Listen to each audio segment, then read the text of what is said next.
Hola a todas y todos. Mi nombre es Gina Norambuena, coordinadora de comunicaciones de la Escuela de Psicología UC. A nombre de nuestra escuela y su dirección, les damos la más cordial bienvenida a la charla Salud Mental y Autocuidado en tiempos de incertidumbre y cambio, aprendizajes y desafíos de la pandemia, la cual se enmarca en el ciclo de charlas Reflexiones desde Psicología UC para los nuevos tiempos. Muchas gracias por su interés en participar y estar esta tarde conectadas y conectados junto a nosotros. La charla de hoy será dictada por las académicas de nuestra escuela de psicología, Candice Fischer y Paula Errázuriz, a quienes les agradecemos, por supuesto, su tiempo y su dedicación para poder preparar esta charla y entregarnos estos conocimientos el día de hoy. Antes de comenzar, les queremos pedir, por favor, que mantengan los micrófonos apagados y invitarlos a dejar sus dudas, consultas, preguntas a través del chat, las cuales vamos a realizar al finalizar las charlas de nuestras profesoras. Así que, por favor, cualquier cosa pueden irlas dejando por esta vía. Entonces, bueno, dejamos con ustedes a Paula Errázuriz, académica de nuestra Escuela de Psicología UC, investigadora de MIDAP y cofundadora de la Fundación Psiconecta, y a Candice Fischer, académica también de nuestra directora del Diplomado Mindfulness y Autocuidado, Mente y Cuerpo en Equilibrio, del Diplomado Mindfulness y Psicoterapia y del Diplomado Trastornos de Personalidad. También investigadora de MIDAP y cofundadora junto a Paula de la Fundación Psiconecta. Entonces, bueno, las dejo adelante. Muchas gracias, profesoras. Gracias, Gina, por la presentación y por esta posibilidad de dar esta charla con mi colega Paula. Y gracias a todas, a todos los que están aquí un día a las 6 de la tarde. No es fácil conectarse, así que les agradecemos mucho. Y vamos a comenzar entonces esta charla de salud mental y autocuidado en tiempos de incertidumbre y cambio, y aprendizajes y desafíos de la pandemia. Ahí estamos. Bueno, es difícil saber si estamos finalmente fuera totalmente de la pandemia o en esa transición post-pandemia, pero podemos pensar la pandemia como una posible crisis. ¿Qué es una crisis? Una crisis, como vemos acá en esta diapo, es un estado temporal de desorganización producido por el impacto de una situación de emergencia, evento o incidente crítico que altera la vida y sobrepasa la habitual capacidad de las personas para enfrentar los problemas. Sabemos en la psicología que las crisis no afectan a todas las personas de la misma manera, que cada persona reacciona a un incidente crítico, emergencia, situación específica, de una manera única particular. En ese sentido, ¿cómo nos ha impactado la pandemia? ¿Qué sabemos? Vamos a partir con la Paula presentando algunos datos que muestran el impacto que ha tenido la pandemia en la salud mental a nivel mundial y después específicamente a nivel de las chilenas y chilenos. En el mundo sabemos que los trastornos depresivos, por ejemplo, aumentaron un 28% y los trastornos de ansiedad en un 26%. Estas son resultados de la encuesta del Termómetro de Salud Mental de la Católica y de la Asociación Chilena de Seguridad. Y tenemos los siguientes datos de que en junio del 2022, 24% de los chilenos presenta sospechas o problemas de salud mental. Estamos cercanos, llegando un poquito menos de un tercio. 46% evalúa que su estado de ánimo es peor o mucho peor que antes de la pandemia. Acá tenemos algunos gráficos. A ver, un segundito. Aquí, por ejemplo, frente a la pregunta ¿cuán diferente fue su vida la semana pasada en comparación con su vida antes del COVID-19?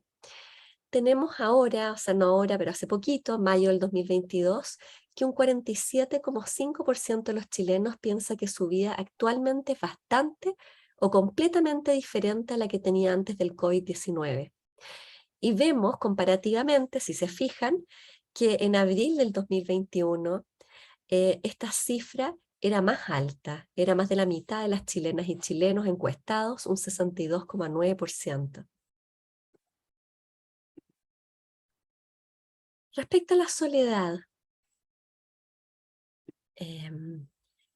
vemos aquí en esta tabla altos porcentajes de personas que se sienten solas o aisladas o aislados, y vemos que este porcentaje es de un 22,9% en noviembre del 2020 y aumenta en mayo del 2022 en las mujeres y se mantiene bastante estable en alrededor de un 20% en promedio entre mujeres y hombres. Y en los hombres, este porcentaje de personas que reportan sentirse solos es del 17% en noviembre del 2020 y baja levemente en mayo del 2022. Interesante que acá vemos ya algunas diferencias entre hombres y mujeres en esta escala de reporte del sentimiento de soledad. El estado de ánimo, en comparación con su estado de ánimo anterior a la pandemia del coronavirus, ¿cómo evalúa su estado de ánimo actual? Acá está el reporte de sentirse mucho peor que comparado con antes de la pandemia. Vemos que el pic de esta sensación de un estado de ánimo empeorado, que es casi la mitad de los chilenos, ocurre en julio del 2020, y este reporte de un estado de ánimo peor que previamente a la pandemia va bajando. O sea, en otras palabras, las personas, los chilenos y chilenas, comienzan a sentirse un poco mejor, pero así todo, tenemos 27,9% de las mujeres que en mayo del 2022 reportan un estado de ánimo peor o empeorado en comparación con antes de la pandemia. Síntomas de depresión. Vemos que las personas que exhiben síntomas de depresión moderadas o severas, tenemos un 16% de mujeres en noviembre del 2020, y es interesante que este porcentaje sube tanto para hombres y para mujeres y en promedio. El 8,9% de los hombres encuestados reporta en noviembre del 2020 síntomas depresivos, y este porcentaje aumenta levemente en mayo del 2022. Y el porcentaje de mujeres alcanza un 22,4%. Síntomas de ansiedad generalizada. Vemos que 30% de las mujeres presenta síntomas de ansiedad moderada o severa, y que este porcentaje aumenta para las mujeres y disminuye levemente para los hombres, habiendo una diferencia, una brecha importante. O sea, las mujeres reportan más del doble de síntomas ansiosos que los hombres en mayo del 2022. En resumen, vemos una salud mental bastante deteriorada a raíz de la pandemia. Se reportan más problemas de sueño, insomnio, peor dormir. Se observa un aumento significativo en las licencias médicas por trastornos mentales, un aumento el 2020 del 28,7%, y alrededor de un tercio, un poco más de las licencias actualmente por temas de salud son por trastornos de salud mental. Tenemos un aumento del consumo de alcohol y de abuso de sustancias, y tenemos un aumento significativo en las denuncias telefónicas por violencia hacia la mujer. Esta es una estadística del 2020.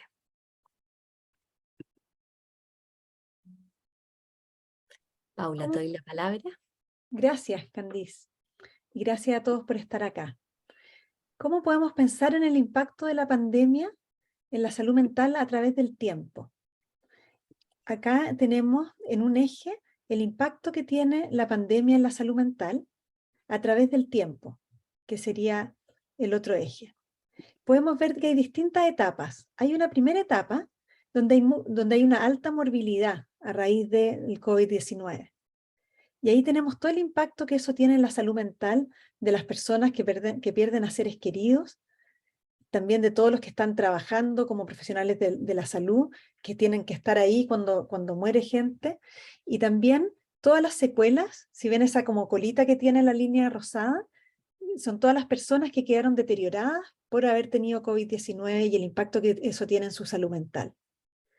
Luego podemos ver como un segundo momento que tiene que ver con el impacto que tiene en la salud mental el miedo a contagiarse y todo el impacto que tiene también la culpa de contagiar a otros y el no poder atenderse cuando se tiene problemas de salud mental, porque todos los recursos están puestos en combatir la salud el COVID. Entonces, por ejemplo, hay una persona que tiene un primer brote psicótico y no recibe la atención que hubiera recibido antes de la pandemia, porque todos los recursos están enfocados en la pandemia. Luego podríamos hablar de un tercer momento, que sería la línea azul, que tiene que ver con el impacto que se empieza a ver en la salud mental por todos los tratamientos de largo plazo que han sido descontinuados. Por ejemplo, una persona que tenía un tratamiento por depresión y dejó de tomar los antidepresivos, alguien que está en psicoterapia y tuvo que interrumpir su psicoterapia debido a la pandemia.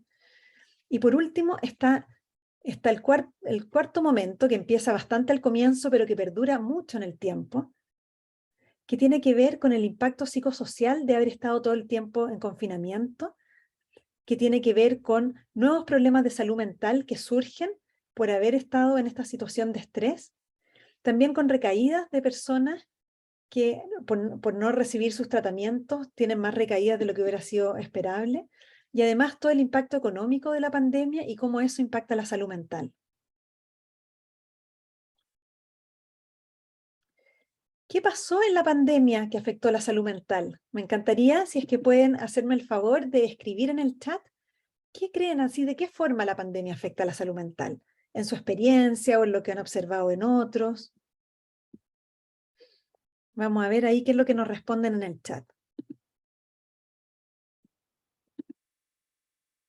La socialización, dice Mariela. Eso es súper importante, ¿no es cierto?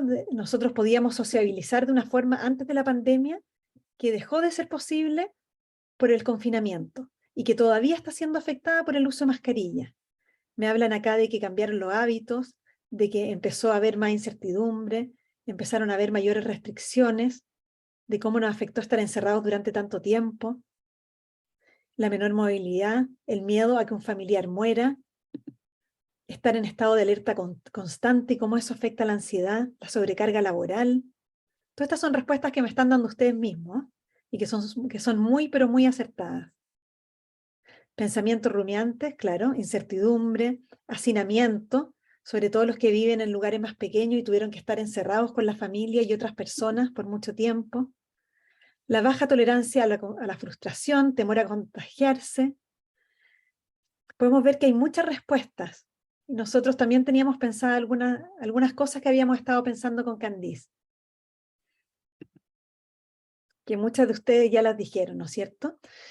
Algo adicional quizás que no se ha dicho es la discontinuidad en los servicios de salud general, que es lo que veíamos en el gráfico anterior, que tiene que ver con todos los tratamientos que se descontinuaron por la pandemia, todos los tratamientos de salud mental que se vieron interrumpidos y que afectaron negativamente la salud mental y también la salud física. Sabemos también que, que mucha gente, por ejemplo, que estaba con un tratamiento de cáncer no pudo seguir con su tratamiento y eso afecta a la salud física, pero también la salud mental de esa persona y de su familia.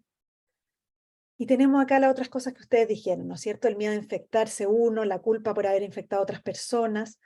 Aquí aparecen también las demandas de la vida doméstica. El haber estado obligados, por ejemplo, a trabajar desde la casa, a la vez cuidar niños, a la vez estar teniendo que enseñar a niños en etapa escolar. Todo eso nos estresó muchísimo y fue una sobrecarga durante la pandemia. Las altas demandas laborales, sobre todo los personales de la salud, la pérdida de seres queridos, pensando también que no se pudo llevar a cabo un duelo como se habría hecho antes de la pandemia. Muchas personas no se pudieron despedir de sus seres queridos, los funerales tenían que ser muy reducidos y mucha gente no podía participar de ello y todo eso afecta a la salud mental de nosotros.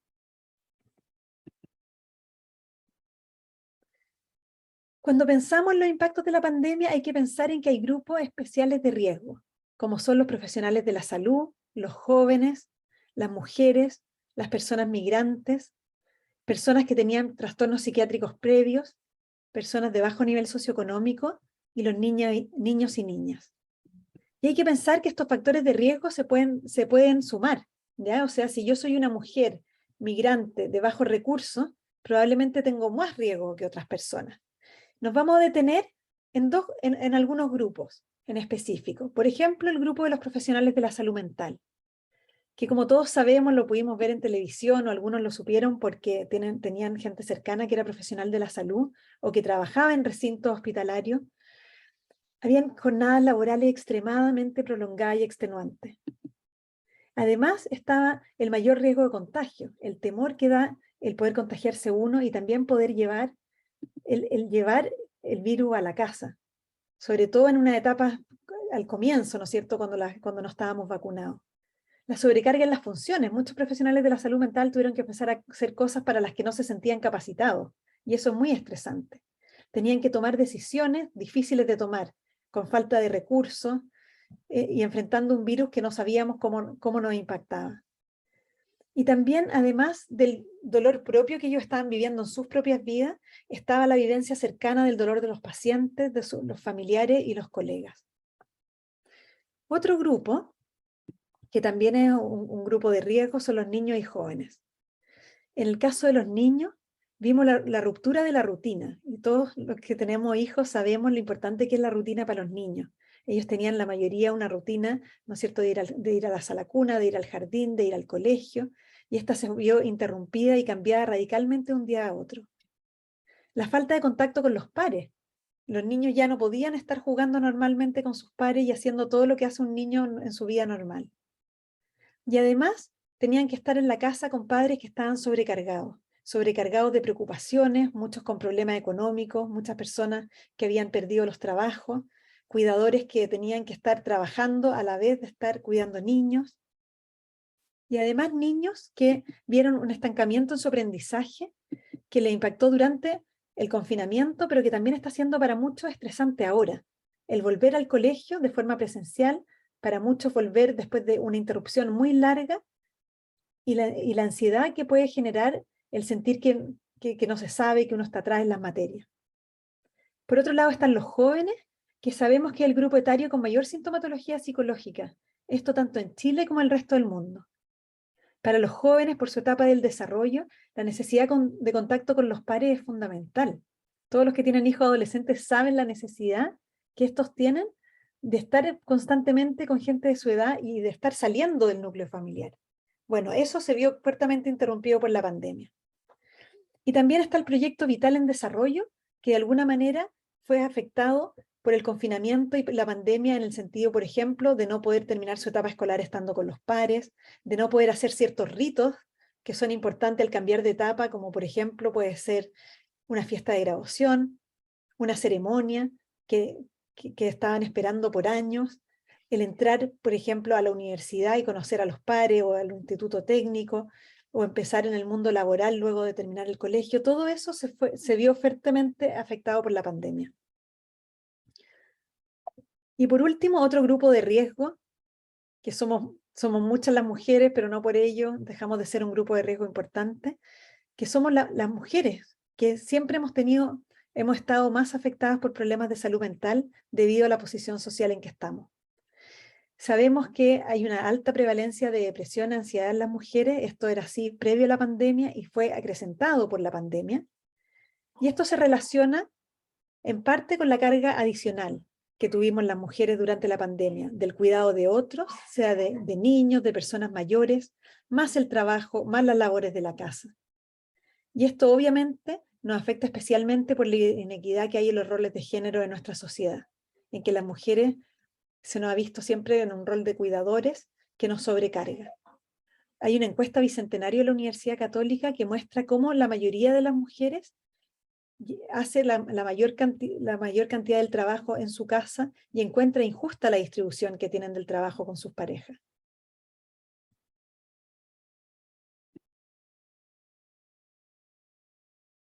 ¿Qué aprendimos de la pandemia? Queremos poner una gota de esperanza también, de que en cierto sentido la pandemia implicó un aprendizaje implicó volvernos hacia adentro de las casas, hacia adentro de las mentes de uno, de los corazones. ¿Qué aprendimos? Me encantaría que pudieran también escribir en el chat tanto qué aprendimos como algunas cosas que les sirvieron a ustedes durante la pandemia para cuidarse y estar mejor emocionalmente. Ahí están escribiendo algunos, soltar el control o al menos intentarlo, la importancia de las redes de apoyo, adaptarse, la importancia del tiempo para uno mismo,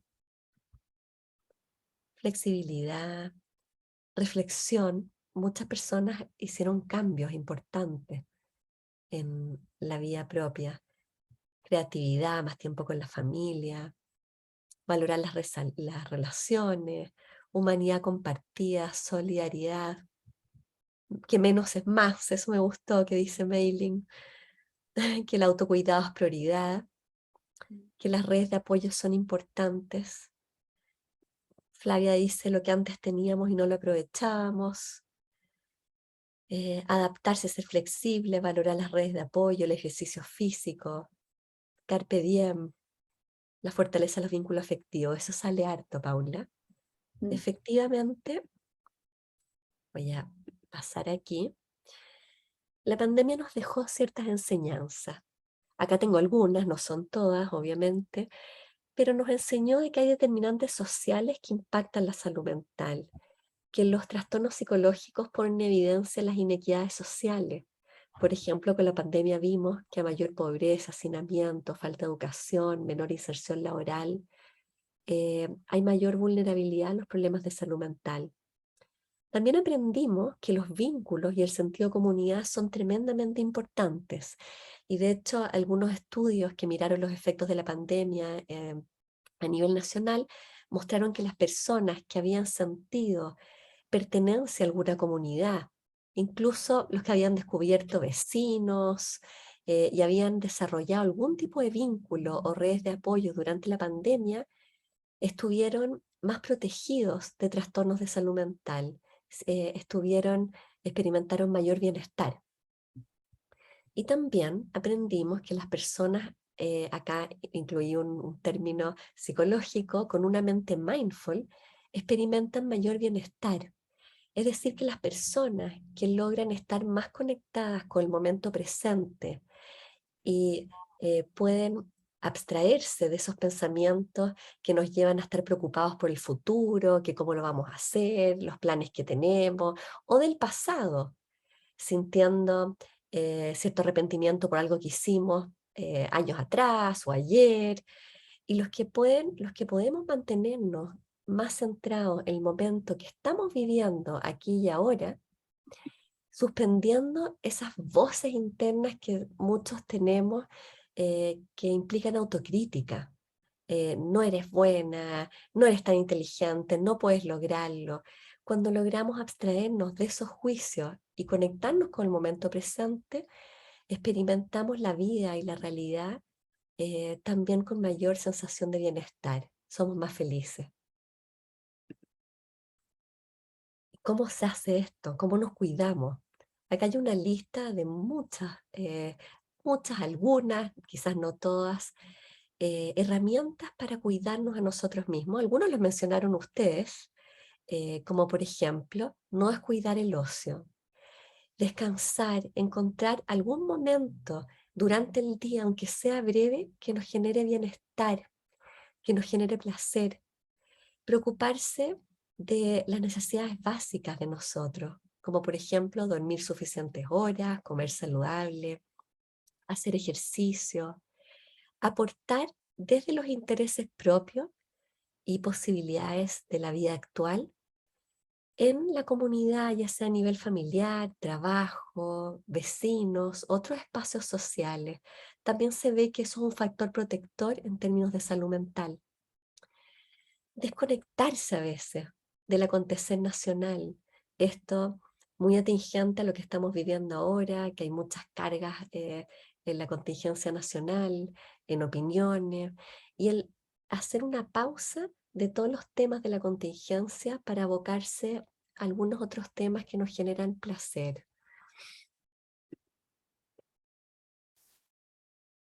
registrar el malestar, darnos cuenta de cómo estamos, qué nos pasa.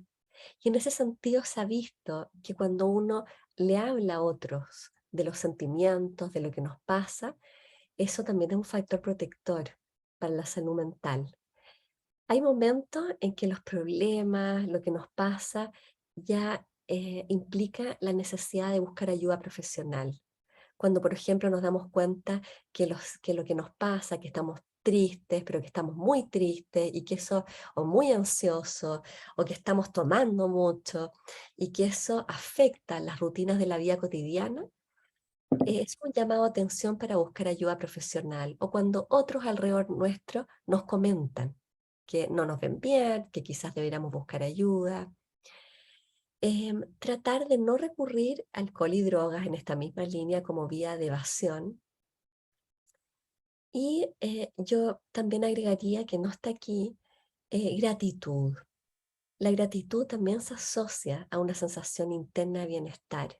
Importante conectarse en algún momento del día con algo por lo cual sentimos gratitud, ya sea algo de lo que hacemos, de lo que tenemos, de la familia que nos rodea o amistades. Cada uno se puede conectarse con algo personal y propio que nos genera gratitud. Bueno, ¿y qué hacemos con las emociones difíciles? Porque aunque tratemos de cuidar nuestra salud mental, aunque tengamos apoyo, siempre van a haber emociones que son difíciles, como pueden ser la pena, la rabia, la vergüenza. Y tenemos una técnica que queremos comentar hoy día con ustedes, es una técnica del mindfulness. Esta la desarrolló Tara Brach, una norteamericana que es experta en meditación. Y es una técnica muy sencilla, pero que la enseñamos nosotros todas las veces que podemos por lo potente que es. Y además que es fácil recordarla. Se llama Rain, que quiere decir lluvia en inglés. Pusimos una mujer bajo la lluvia, que tiene un paraguas llena de colores que podrían ser las distintas emociones que sentimos. Y esta palabra Rain tiene 4 letras, cada una representa uno de los pasos de esta técnica. La R es de reconocer. Primero, cuando estoy sintiendo que algo me pasa, que me estoy acelerando, que tengo una sensación de malestar, que tengo la guata apretada, que estoy poniéndome gritón, irritable, lo primero es parar un momento.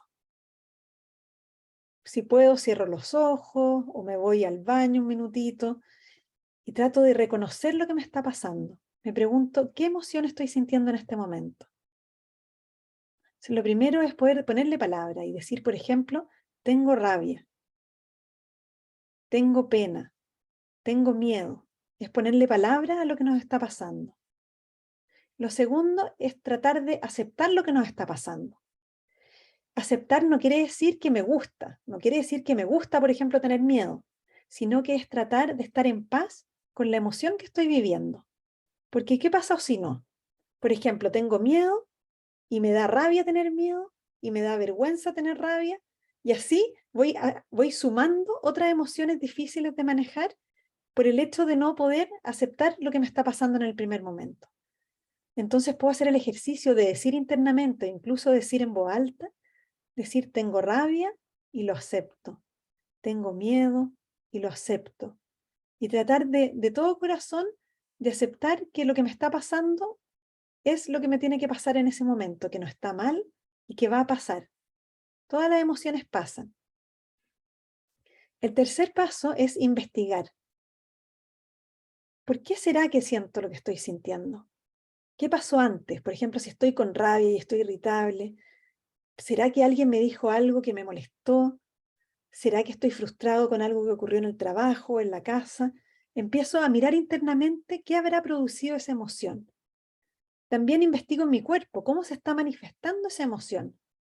¿Será que se me aprieta la guata, que siento el pecho apretado, que tengo las manos tensas porque estoy enojada, que empiezo a arrugar la frente o tengo el cuello así, que me empieza incluso a doler a veces de la tensión? Esa es otra forma de investigar. También puedo revisar qué pensamientos pasan por mi mente en este momento, cuando estoy con esta emoción. Quizás estoy teniendo un diálogo interno en que estoy peleando con mi jefe, o que estoy rumiando en qué es lo que debería haber hecho distinto. Bueno, observar qué es lo que me está pasando. Puedo también pensar, bueno, ¿en qué otros momentos me he sentido así? Eso también es parte del investigar. Y luego de que he pasado por estos 3 pasos, viene el momento de nutrir, de pensar, ¿y qué puedo hacer para sentirme mejor? Quizás me ayudaría a hablar con un amigo, con una amiga, con mi pareja. Quizás me ayudaría eh, tomarme un baño de tina, quizás puedo salir a dar una vuelta, o quizás me quiero distraer con un libro, con una serie. Quizás puedo comer algo rico o me hago un tecito. ¿Qué cosa me trae una sensación de bienestar? Lo importante es hacer esto, eso sí, después de los otros 3 pasos, porque muchas veces me siento incómodo, me siento molesto y ni siquiera reconozco, ni acepto, ni investigo y me voy inmediatamente y abro el refrigerador y me como algo para sentirme bien. O voy y agarro el teléfono y me pongo a revisar mis redes sociales para evadir, pero me salto 3 pasos que son fundamentales. Entonces, reconocer, aceptar, investigar y por último, nutrir. Y lo último que queríamos decir el día de hoy para ir terminando esta parte y poder después dar pie a las preguntas, es contarles que con Candice creamos una fundación que se llama Psiconecta, en que buscamos promover la salud mental de la población general. Y lo hacemos buscando y generando material de salud mental que difundimos a la población general. Y lo difundimos a través de nuestra página web, que la pueden ver ahí, psiconecta.org.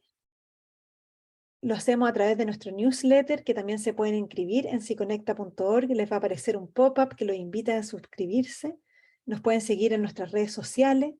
Y lo que van a encontrar es material gratuito, tanto para el público general como para profesionales de la salud mental, para poder promover la salud mental y poder visibilizar este tema que es tan importante. Así que luego de esto, dejamos espacio para las preguntas. Bueno, muchísimas gracias, Paula, Candice, por esta charla y por tratar estos temas que son tan importantes y tan interesantes también, por cierto.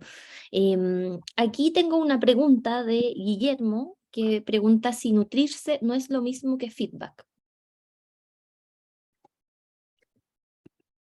Me gustaría si pudieras explicar un poquito más a qué te refieres con feedback.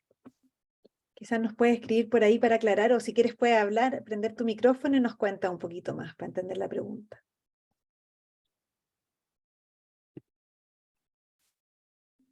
Mientras tanto, yo creo que puedo decir de que nutrirse, uno podría pensar que es una manera de darse uno mismo cierto feedback, que cuando uno reconoce lo que uno siente, uno lo acepta, y aceptar, pucha, suena fácil, pero no es tan fácil a veces.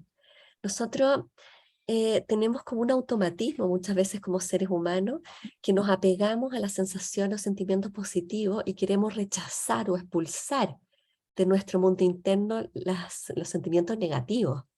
Entonces aceptar implica un trabajo propio no menor de tolerar, reconocer y tolerar lo que sentimos tal cual, como si abriéramos la casa a nuestras emociones y dejáramos que entraran todos los invitados, incluso los que nos caen mal. Ese invitado que no es bienvenido y bueno, ya, aceptemos que entró y reconozcamos que está ahí. Y después cuando uno investiga, uno puede pensar, preguntarse, ¿por qué estaré así? ¿Qué me habrá pasado? Y eso también baja la intensidad de la emoción y se liga a el nutrirse o el feedback que nos podemos dar a nosotros mismos, que es ya que reconocemos esta emoción, ya que podemos entender un poco más de dónde viene, hagamos algo para sentirnos mejor. Como decía la Paula, para cada persona es algo diferente. Para algunos escuchar música, llamar a alguna amiga, tomarse un tecito, pintar, pero algo que genere algún tipo de nutrición emocional. Quizás mientras continuamos con las preguntas, al igual como nos han mandado tantas ideas buenas, todas las personas que están escuchando podrían ir escribiendo algunas ideas de cómo uno se puede nutrir, de qué, porque hay veces que a uno no se le ocurre.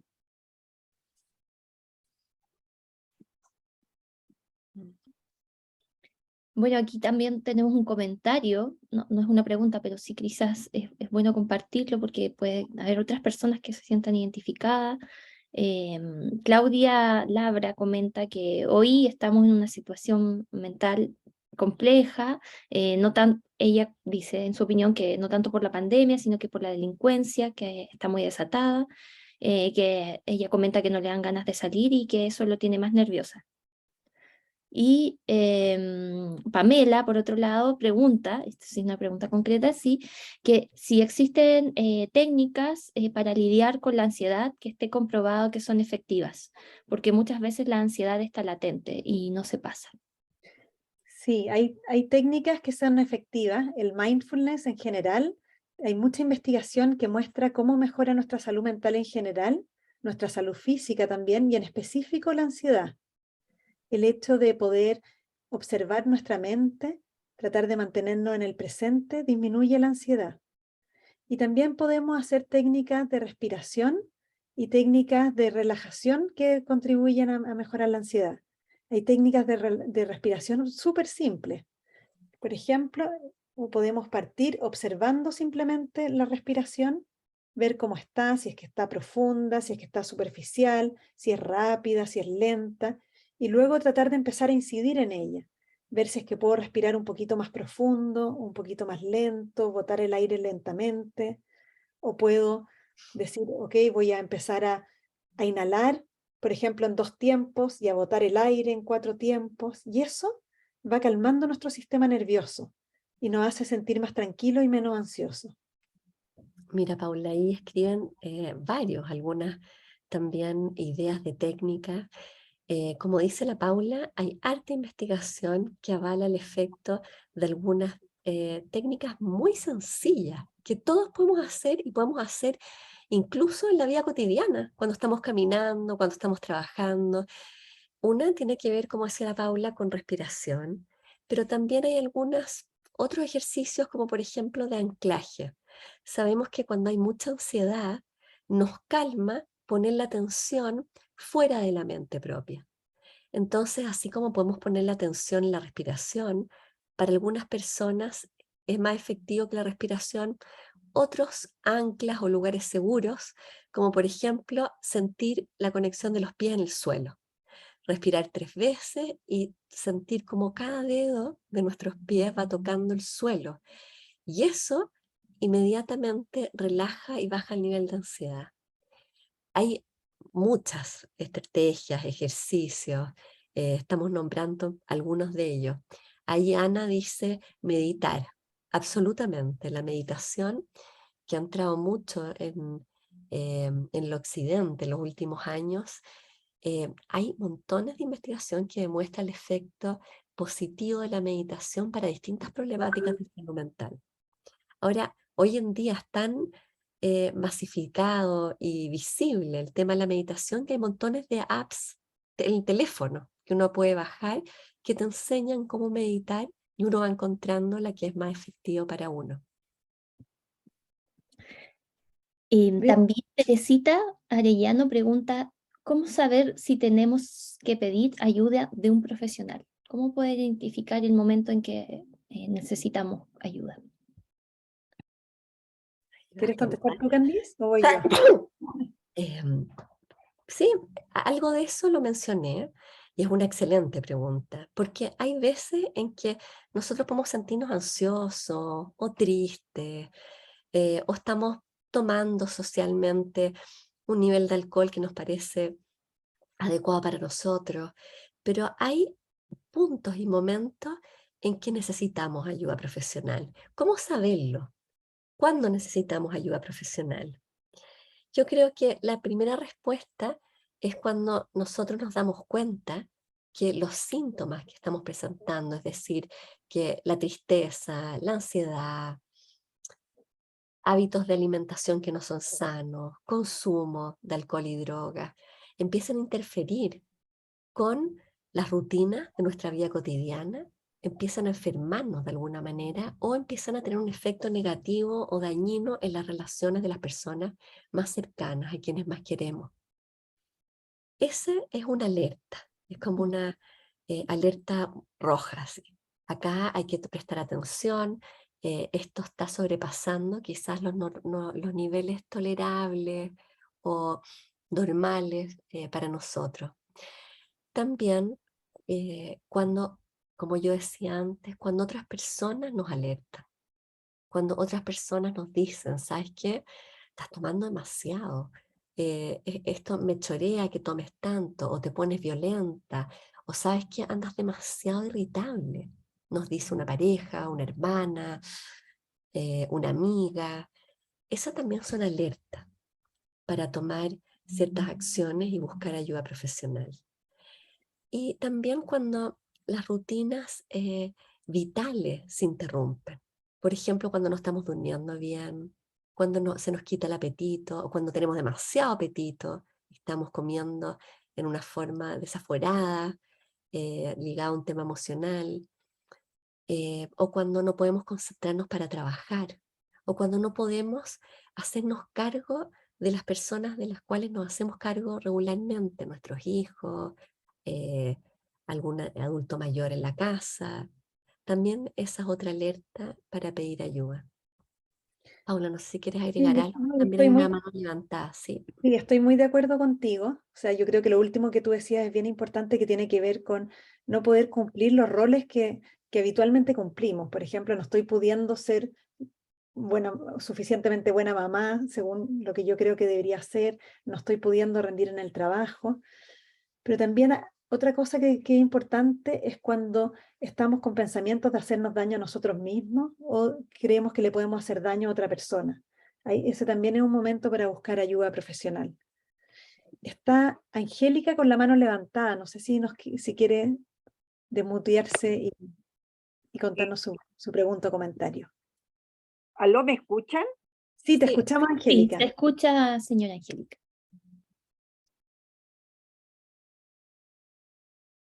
ay, se silenció, parece Angélica. Ahí no se escucha. Si puedes silenciarte para hacer la pregunta. Mm,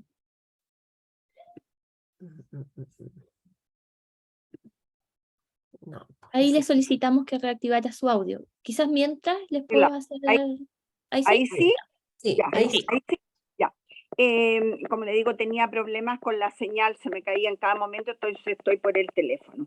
Em, Mira, yo quería preguntar, yo siento que a mí en particular me pasó algo raro y quiero saber si a otras personas le pasó y si esto es dentro de lo normal. Yo en primer lugar tengo que decir que cuando partió la pandemia me sentí terriblemente cómoda, porque en un principio me permitió dedicarme a lo que me gusta, que es la jardinería y la pintura, ¿ya? Y eso yo sentía que me ayudaba mucho, además estaba más con la familia, o sea, esa parte era fantástica. Como nutrirme, digamos, esa fue la parte, ¿no es cierto? Empecé a pintar, incluso ni siquiera hice óleo, empecé a usar pastel, me ayudó mucho con una artrosis de mano que tengo más o menos importante, entonces con pastel movía mis manos, ¿no es cierto? Hacía mi pan, ¿no es cierto? Eso que también era positivo para mis manos, pero últimamente yo diría que pese a que superé fantásticamente, sí, yo encuentro demasiado bien porque llegué al punto en que tanto pinté que logré hacer una exposición. Yo vivo en Providencia y la hice en la biblioteca de Providencia. Se imaginan la cantidad que pinté para poder lograr una exposición por mí solita. Pero ahora estoy con miedo. Me surgieron miedos y especialmente andar en auto. Es la única forma en que salgo caminando, pero solamente dentro del lugar donde vivo. Eh, no me gusta andar en micro y en auto me da mucho miedo andar. Angélica, qué Quería importante. que me un poco con eso. Voy a terminar de hablar, voy a pintar. Sí, qué importante lo que nos cuenta Angélica, porque creo que se nos olvidó incluir eso en la presentación y que tiene que ver con la dificultad también para volver a las rutinas que teníamos antes.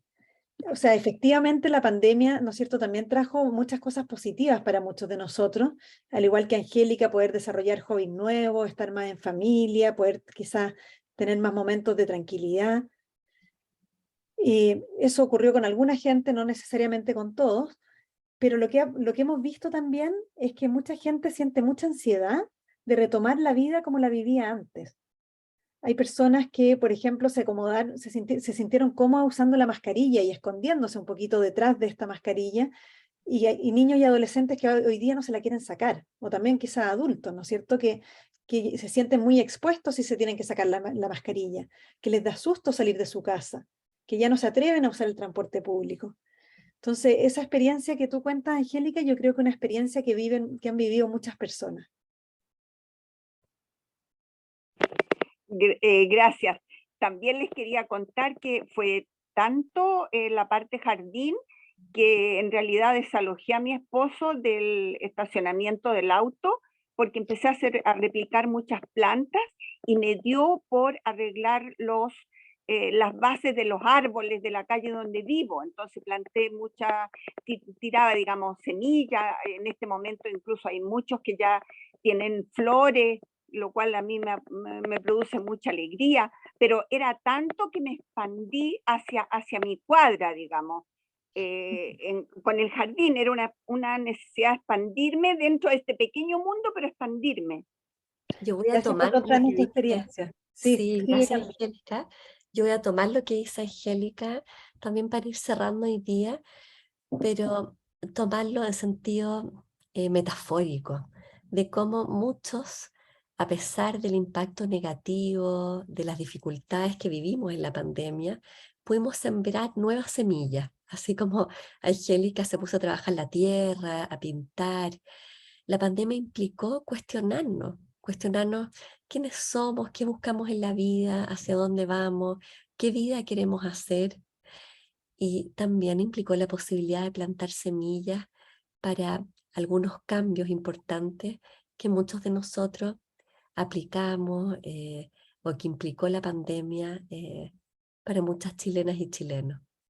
Fue un vuelco hacia adentro y bueno, yo también creo que la pandemia es un tema, pero que seguimos viviendo tiempos de muchísima incertidumbre y que los seres humanos somos seres que nos movemos muy bien en la certidumbre, en la certeza. Necesitamos certeza, seguridad y seguimos en tiempos de mucha incertidumbre a nivel político, climático, pandémico.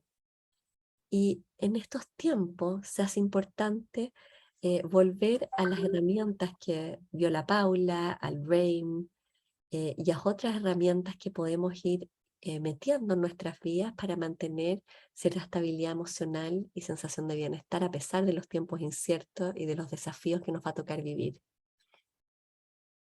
Paula, no sé si quieres decir algo. Sí, Gracias.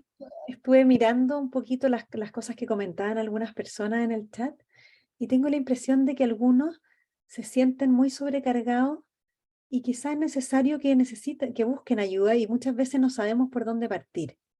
¿Dónde podemos buscar ayuda? Si es que, o sea, siempre está, ¿no es cierto?, la red más cercana, que es buscar apoyo con la gente que queremos, pero a veces eso no es suficiente y cuando eso no es suficiente, es importante que podamos hablar con el doctor o la doctora que nos atiende, a que podamos acudir a nuestro centro de salud que vamos habitualmente. Y también les quiero contar que en esta página que compartimos con ustedes, psiconecta.org, hay un lugar que dice necesito ayuda. No sé si lo ven ahí por sobre, hay un cuadradito. Eso, ahí lo está mostrando Candice, dice necesito ayuda.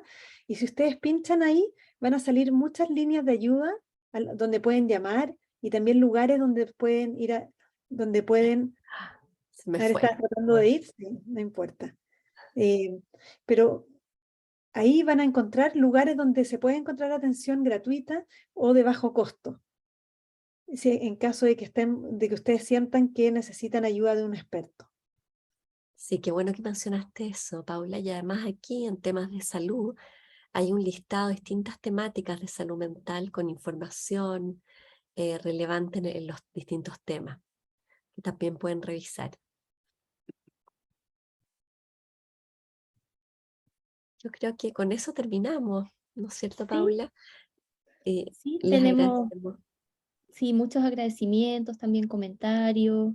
Queremos agradecerles también a ustedes, profesoras. Eso, súper bien, ahí está alguien compartiendo la página directamente de Gracias, Psiconecta. Alejandra. ¿Sí? Así que muchas gracias, Alejandra. Em, Y bueno, antes de despedirnos, quisiéramos pedirles, por favor, si todos pueden prender, bueno, los que quieran, la verdad, prender sus cámaras para que tomemos una fotografía. Y si, bueno, tendrías que Candice, dejar de compartir para que puedan salir las camaritas y Tienes así razón. tenemos un recuerdo de Ahí sí. este momento.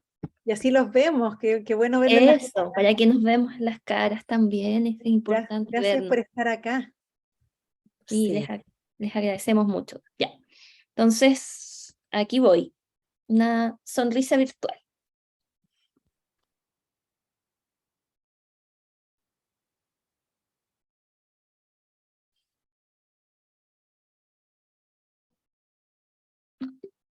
Ya, ahora sí. Muchísimas Gracias a todas, gracias. a todos por Sí, por estar favor, aquí. les comentamos que este video de esta charla va a ser subido posteriormente al canal de YouTube de nuestra escuela, por si también después quieren compartirlo. Hay quizá gente que no pudo estar el día de hoy, pero este tema es tan importante que es bueno que lo compartamos, que lo conversemos. Así que los invitamos a seguirnos en nuestras redes sociales, especialmente a través de YouTube, en Escuela Psicología UC, ese es nuestro canal, lo vamos a escribir por acá, Escuela Psicología C. Ese es el YouTube, el canal de YouTube, para que nos puedan seguir. También tenemos Facebook a través de la cuenta escuela.psicologiaUC, por Instagram, que es Escuela de Psicología UC, todo junto, y por Twitter, psicología_UC. Allí también podrán enterarse de las próximas charlas, eventos, seminarios, actividades que está recurrentemente haciendo nuestra escuela de psicología para poder aportar un granito de arena en estos tiempos tan difíciles. Así que muchas gracias a todos por haber estado conectadas y conectados esta tarde junto a nosotros, y en especial a nuestras profesoras, un aplauso por, por haber estado aquí y entregarnos estos conocimientos. Muchas gracias. Gracias, Gina, y gracias a todos. Gracias, que tengan una buena semana. Adiós. Chao, muchas gracias. Chao. Que estén muy Gracias a bien. ustedes.